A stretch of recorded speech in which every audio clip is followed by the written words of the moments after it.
Hey guys, Mr. B here. In this video, we're going to be going through chapter 7.2 on ionic bonds and ionic compounds. All right, so in this section, we are going to learn how ions can essentially join together to make new materials, right? New compounds, and we call these ionic compounds. So in the first section, we talked about ions and what those are. All right, that's when we have an atom that has either gained or lost electrons, and once it has done that, it again gains a charge on it, whether it's positive or negative, either called a cation or an anion. And so now we're going to ask ourselves, of course, what happens when we take two ions of opposite charges and we put them together? What's going to occur? Okay, so compounds that are composed of cations and anions we call ionic compounds. Okay, and the key thing to know here about ionic compounds is even though they are composed of ions, which have, of course, positive charge and negative charge on them, overall, the ionic compound itself is neutral. Okay, and the reason why this is because these charges balance each other or cancel each other out, right? So let's say that we have, positive 2 plus negative 2 equals, right? Just some basic math. We have a positive 2 plus a negative 2. Those are going to balance or cancel each other out to give us 0. Okay, so it's basically like this, right? We have these ions, positive, negative, but we put them together in such a way that their charges cancel each other out. So the compound itself is overall neutral, no charge, right? Okay, so here's an example. We have aluminum metal and bromine, which is a gas typically at room temperature, and together they will combine to form a new compound called aluminum bromide. And there is a chemical formula and stuff down here at the bottom, but we're going to talk about how we get that in a second. Okay, but either way, we have a metal and a non-metal. Okay, this is a very important thing to understand, and this is something that a lot of students just don't realize, I guess. But ionic compounds are made of cation and anion. However, the main thing is that we have a metal and a non-metal.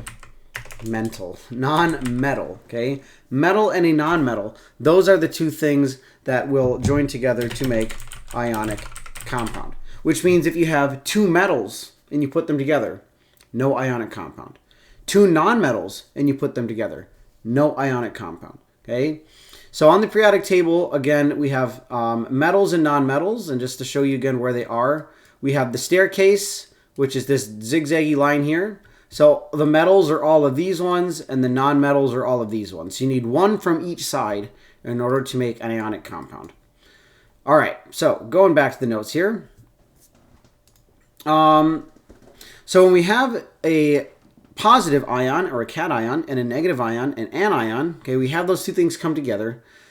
They will stick to each other, okay, through forces, electromagnetic forces or electrostatic forces, and they will be connected in what we call an ionic bond. So imagine it's like two magnets, right? You got a positive magnet and a negative magnet, and you bring them close and they stick to each other, right? Because the magnets' opposite charges attract. Same thing here. Okay, we call this an ionic bond. So an example here is we have sodium, which is a metal, and metals, of course, want to lose electrons. And so here's the electron configuration for sodium, and we see that its one valence electron is in the third energy level in an s orbital. And then we have chlorine. Now, chlorine is in the 7th column on the periodic table, so it has 7 valence electrons. We can see that here. We have 2 in the 3s orbital and 5 in the 3p orbitals. So this has 7. Now remember that each element wants to have 8. So sodium will lose this 1 electron, and it will donate it or give it away to chlorine. And when we're done, we will now have 8 valence electrons in the 2nd energy level for sodium, which is good because we want to have 8. Sodium will have a positive charge as a cation. And chlorine will now have 8 valence electrons in its 3rd energy level because it gained 1 from the sodium. It will have an overall negative charge and be an anion. And now that these two things are charged, they will attract each other and form a bond, which will then be called an ionic bond. And we would have a new compound form, a new material form, and we would call that sodium chloride, okay, which most of you may know is called table salt. So we have chemical formulas when we write out new compounds. Okay, the chemical formula is going to show the kind of atoms we have in the compound and the number of each atom we have in the compound in the smallest representative unit of that material. Now, the representative unit that we're going to be dealing with for ionic compounds are called formula units. So it's the lowest whole number ratio of ions in an ionic compound. So I'm going to give you an example of what this is, okay?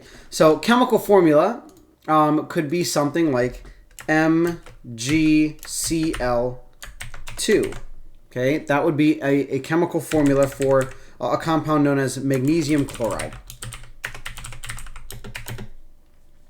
And this compound, if it were to form in real life, this little chunk here, okay, of one magnesium and two chlorines, they would be bonded together. That would be one little chunk, and then lots and lots of those would all come together to make a larger sample, okay? And so this is what's known as the formula unit. A better way to see it is maybe in this picture here. So here is sodium chloride, which is NaCl, and that's the chemical formula for it. We have one chloride ion and one sodium ion that bond together. Okay, so the chlorine ones are the green ones, the sodium ones are the yellow ones. And so we have one green one yellow one. That's one formula unit. However, if you notice in this picture, we have a whole cube of them, right? We have green, yellow, green, yellow, green, yellow, green, yellow. Every single time you see a green, yellow, that's one chunk, one little formula unit, but then lots of them come together to form a cube, and you get even more together until eventually you form an even bigger cube, or a salt crystal, right? Which I'm sure if you've ever looked at a piece of salt before, maybe on the table, they're like little tiny little cubes, okay? But the formula unit is the smallest part of that whole thing, so it's basically just that little piece that just repeats over and over again, okay? It's what we call a formula unit, so. All right. Let's take a look at some example problems here, okay? So we're going to insert a text box. So it says, the ionic compound formed from potassium and oxygen is used in ceramic glazes. Use electron dot structures to predict the formulas of the ionic compounds formed from the following elements. All right, so I'm going to do this on paper, as well as I'm also going to do it here electronically, because I want to be able to show you some drawing stuff with these electron dot structures, okay? So first we have potassium and oxygen. So let's first go find potassium and oxygen on the periodic table and try to figure out what their dot structures would look like. So potassium, if we look on the periodic table, and there's a lot of stuff here, so I'm gonna erase a lot of this, okay, so that way it's not so messy. You actually can see stuff here. So potassium is here, and our other element we had is oxygen, okay, so oxygen is here. Potassium is in column 1 of the periodic table, which means it has one valence electron. If we were to draw a dot structure for potassium, we'd have K, and we would put one dot, okay, on that K. So I'm going to draw it on paper too, but for right now, I'll just put a middle dot like this, okay? So K with one dot on it. There's our potassium as a dot structure. Then we have oxygen. Now, oxygen here is in column 6. Okay, remember that this is column 6. So it has 6 valence electrons, so 6 dots. Now, I can't really do 6 dots on this very well, obviously, because it's hard to do it on a computer, so I'm going to do it here on paper. So let me switch over to my webcam, and we're going to draw this out this way. So we have K with 1 dot, and then we have oxygen with 6 dots. Now, these 6 dots, basically how you do it is pretend that there's like a box. Okay, so pretend we have like a box and oxygen is inside the box. And we're just going to draw a dot on each side of the box and just kind of go around in a circle until we do all 6 of our dots. Okay, so we're going to go 1, 2, 3, 4, 5, and 6. There are our 6 dots, which represent the 6 valence electrons for oxygen. Now the question is asking, let's go back to our notes here. The question is asking, using dot structures, predict the formula for the compound that would form between these two elements. So we're going to use our dot structure here, and basically we're going to play a game of connect the dots. Okay, so remember that electrons want to be paired up. We have an open electron on the potassium and we have 2 open electrons on the oxygen. And we're going to try to pair these up, okay? So potassium will give one of its electrons away to the oxygen, like this. And when that happens, we're going to have potassium here with a positive charge on it because it's lost an electron. And we will have oxygen, which now is going to have a pair of electrons here on the left-hand side that it originally only had 1, and it's going to have a charge of -1 because it's gained an electron. And at this point, we might think, okay, cool, we're done, right? No. And here's why. We still have 1 electron that is not paired up, right? We need to put another electron here. Now, if we look at what we had, it's like, well, we don't have anything left, right? We only had 1 potassium.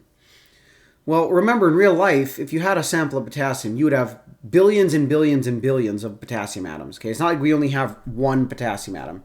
So we're just going to draw a second one, okay, like this. And we'll put its 1 dot on there, just like we did with the first one. And this potassium will give away its electron to the oxygen. So now we have 2 potassiums, each with a +1 charge. And we have an oxygen now that has 8 total electrons on it. Okay, so we have this pair from the first potassium and this other pair. And now the charge on oxygen is going to be 2-. And at this point, it has 8 valence electrons, okay, which is what we're trying to get. Remember that everything wants to have 8 valence electrons. So this would be what our compound is going to do. So now we need to write a chemical formula that represents this. And a chemical formula is simply going to be taking the symbol of the elements, okay, so K and O. Then we're going to write little numbers down below to represent how many of each one we have. So in this case, we have 2 potassiums. Okay, so here we have 2 potassiums. And we have 1 oxygen. So our formula will be K2, okay, 2 potassiums, and O with nothing. Okay, now we could write a 1 like this. But usually in chemistry, if it's a 1, we just don't write it. Okay, we just ignore it. So we could write it as K2O1. However, that's not grammatically correct. The right way to write it is K2O. Okay, this is our chemical formula, K2O. All right, now that's one way to do it. Okay, I'm going to show you another way that's a little bit quicker. So here's our other way to do it. Okay, so this was option 1. Option 1. Okay, let's take a look at option 2. Here's what we can do for the other option. We can, again, find each element on the periodic table, which we've already done. And let's pull up our periodic table here anyway, just to show, to make sure that we can see it, okay? So we can find each element, so potassium, oxygen. Since potassium's in the first column, it will make a charge of +1, because every element in the first column makes a charge of +1. Oxygen being in column 6 will make a charge of -2, because every element in this is 2-, okay, in the 6th column. So now what we can do is, on our paper, we can write K+ and O 2-. Okay, those are the charges that these atoms will make as ions. And then from here, all we have to do to find our chemical formula is what I like to call the Wonder Woman. And I call it the Wonder Woman because if anyone's ever watched Wonder Woman, she would always do this and block bullets with her bracers. Now, how does that pertain to this? I'll show you. We're going to take the charge and the number for the potassium, and we're going to drop it down here onto the oxygen. We're going to take the charge of the oxygen and the number and drop it down here onto the potassium. Okay, so we're going to have K potassium with a 2 on it from the oxygen. We're going to get rid of the minus. Okay, the minus part doesn't come with just the number. As for the potassium, this is technically +1. So we're going to bring a 1 down onto the oxygen like this. Again, we're not going to bring the positive part, just the 1. So we have K2O1. And again, that's not grammatically correct. So technically, we should write it as K2O. And we'll notice that we get the exact same answer, K2O, here as you did using dot structures. Okay, so either one works, but I did want to show you the dot structure way because that is the way the question is specifically asking us to do it. So let's go back to our notes here. Let's put in our answer as K2O All right, that is our final answer. That is our chemical formula for letter A. All right, let's take a look at letter B. So you have magnesium and nitrogen. So Mg and N. Let's switch back to our paper here real quick again so we can see this. So our paper, we have Mg and N. We are just going to have to find these two elements on the periodic table, so maybe we shouldn't have switched back to our paper yet. So let's pull up a periodic table. So magnesium is found here, and nitrogen is found over here. All right, so magnesium being in the second column has 2 valence electrons, and nitrogen has 5 valence electrons. So again, let's go back to our paper, and we'll draw in our dots. So magnesium has 1, 2 valence electrons. Nitrogen has 1, 2, 3, 4, 5 valence electrons, like this. Okay, so now we'll look at what electrons are not paired up. So magnesium has 2, nitrogen has 3. So now we're going to start playing a game again of connect the dots. So let's connect this one up here and connect this one up here. So we are going to have Mg. It will be 2 plus because it's lost 2 electrons. We'll have N with a pair of electrons on the top, the left, the right, or the bottom, but not on the right. And this now has a charge of 2 minus because it has gained 2 electrons. However, we still have an electron open on the nitrogen. And of course, we don't have any electrons left on the magnesium. So like we did in the first one, we're going to have to write in another magnesium. So let's write in another Mg, put the 2 dots on it. Again, we'll circle which ones are open, and then we'll pair up an electron there. So now we're going to have Mg 2 plus for the first one. This magnesium lost 1 electron, so it will be positive 1, but it still has 1 left over right there. And the nitrogen now has all 8 electrons on it, and it now has a charge of 3 minus rather than 2 minus. But now we'll notice we have a problem, and that is, even though we filled in all of our electrons on the nitrogen, we have a leftover electron on the magnesium. So now we're going to add another nitrogen so we can pair up that electron. And we're just basically going to keep doing this until eventually all the electrons that we have all get used up. Okay, so we do that. We have Mg 2 plus, Mg 2 plus. We have now a N3 minus up here with this one already completed. And now we have an N down here with 2 open electrons, a charge of -1. Okay, but these ones are open. Of course, we need to fix that. So let's go up over here. So we're going to add in another magnesium ion because we need it to pair up with the open electrons on this last nitrogen that we still have. So let's just draw these in. And then not Mg, N. And this was like this. So dots there, and then a dot and a dot. So we have these 2 as open. That's already paired up, but those 2 are open. So then we can go electron there and electron there. So we eventually will have Mg 2 plus, Mg 2 plus, Mg 2 plus, and N 3 minus with all of its dots, and another N 3 minus with all of its dots. Again, these ones were all given away. These were gained from the magnesiums, and these were gained from the magnesiums. And overall, the main thing we should notice here is that total, these give us 6 positive, and these give us 6 negative. Okay, so the overall positive charge and negative charge should be equal to each other. So now to write a chemical formula, we have 3 Mg's and we have 2 N's. So our chemical formula will be Mg 3 N 2. Okay, and there's our answer. So I know that way, again, takes longer. However, there is our answer. Now, if we want to do it the short way, the Wonder Woman way, okay, we'll do it up here. So we have magnesium 2 plus and N 3 minus. Okay, we can find those charges by looking on the periodic table. Again, I'll show you real quick just to make sure that we know where we find it. Make sure I switch over properly. There we go. So magnesium being in row 2, we can see the charge here is 2 plus. Nitrogen being in column 5, the charge here is negative 3. That's where I get those charges from. That's how I know what they are. And so now we can do our Wonder Woman. So we'll take the 2 from the magnesium and drop it down onto the nitrogen. Take the 3 from the nitrogen and drop it down onto the magnesium. And we'll get Mg with a 3 on it. Again, we're not going to bring the negative part, okay, just the 3. And then we'll have an N with a 2 on it. And again, we won't bring the positive part. We'll just bring the 2.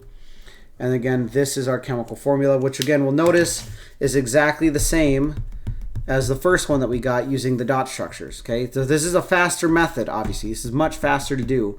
However, I do want to show you this way so we understand what's going on. All right, so let's switch back to our notes here and finish up with this last part. And again, let's put this in here. So this is Mg3N2. That is our answer for that one.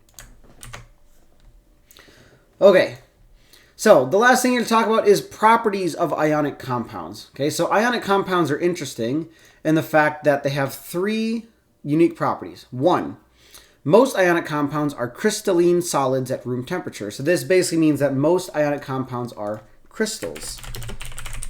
Most of you, of course, know what a crystal looks like, right? If you've ever seen a piece of quartz before, or any gemstone, diamonds, rubies, emeralds, those are all crystals. At room temperatures, they're crystals, right? Rocks outside. If you ever look at a rock, it's got like little sharp edges and it's kind of shiny, crystally looking. It's a crystal. So most ionic compounds are crystals at room temperature. 2, ionic compounds generally have very high melting points. And the reason why they have high melting points is because of how they are bonded. So as a solid, all of these things are very tightly packed together. They can't go anywhere. Okay, so it makes them a solid. If you want to liquefy them, you have to give them enough energy to allow these ions to start moving past one another, because that's what gives it its fluidity. It makes it a fluid. So you need to put a lot of energy in to do that, which means they have a very high melting point. Okay. So here are some pictures of, or at least a picture of a crystal, rutile, which is a titanium oxide. There's a bunch of other ones too. I guess if we hit present, it will maybe pop them up. So fluorite, I think is mainly in sapphires. Cinnabar, grossularite, I think that's like wolfenite or something, I think, or maybe it's topaz. I think that's mother of pearl. All kinds of stuff. So beryl, that's what emeralds are made out of. All of these are crystals, and we can see they're crystals because they have very geometric shapes with nice sharp edges. So pyrite, which is fool's gold, if anyone's seen fool's gold before. Anyway, okay. So the last thing we have here is something called coordination number. So this is what we call a crystal structure of an ionic compound. And these black lines are just representing the connections or the bonds that are sort of connecting all these ions together, okay? And the coordination number is the coordination number of an ion is the number of ions of opposite charge that surround the ion in the crystal. The coordination number is helpful because it will help us to get an idea of what shape the crystal will take, which is very important when it comes to like medicine and stuff, because in your brain and in your body, there are receptor sites which have a very specific shape. And medicines and stuff are basically designed to fit into those receptor sites and block them sometimes, which is essentially how like pain medication and stuff works, is by blocking the pain and you don't feel it anymore. So knowing the shape or coordination number for an ionic crystal can be very helpful. Okay, so this one, each ion has a coordination number of 6. How we would get that, and I'll show you here. So let's take a look at this sodium ion right in the middle, okay? This yellow one. If we were to count how many green spheres are connected to this yellow one by black lines, we would get 6, right? There's one above, one below, one to the left, one to the right, one behind, one in front. That's 6. And if we were to go to any other one of these, we'd also find 6. Now, granted, this is only one small section. technically this would go on for a long time. So if we look at this green one on the right, for example, you might go, well, I only see 5, right? I see one yellow one above, one yellow one below, one in front, one in back, one to the left. There's nothing to the right. Well, this is just a small section, right? We could expand this, and then there'd be a yellow one to the right. That would be 6. So that's coordination number. It's pretty simple. You just got to look at a picture. So here's 2 other examples. Again, we can just count how many of the opposite charge are connected to an ion. That's our coordination number. So, all right, the last thing that is interesting about ionic compounds is that when they are melted as a liquid or dissolved in water, they have the ability to conduct electricity. And the name of these things when they are dissolved in water and they conduct electricity is called, AKA, these are known as electrolytes, which, if anyone here, of course, drinks sports drinks like Powerade or Gatorade or whatever, you might have seen this name on their bottles, right? Powerade, like electrolyte edition, or like, lots of electrolytes. And it's basically what they're saying is that they've dissolved a lot of salt in your sport drink. And you might think like, oh, that's kind of weird. Well, a lot of these salts and ionic compounds are actually really important for your body's regulation, like heartbeat and all that stuff. And when you sweat, a lot of those ionic compounds come out in your sweat, which is why if you ever tasted your sweat, it tastes salty. It's because of all of the ionic compounds or salts that are coming out of your sweat.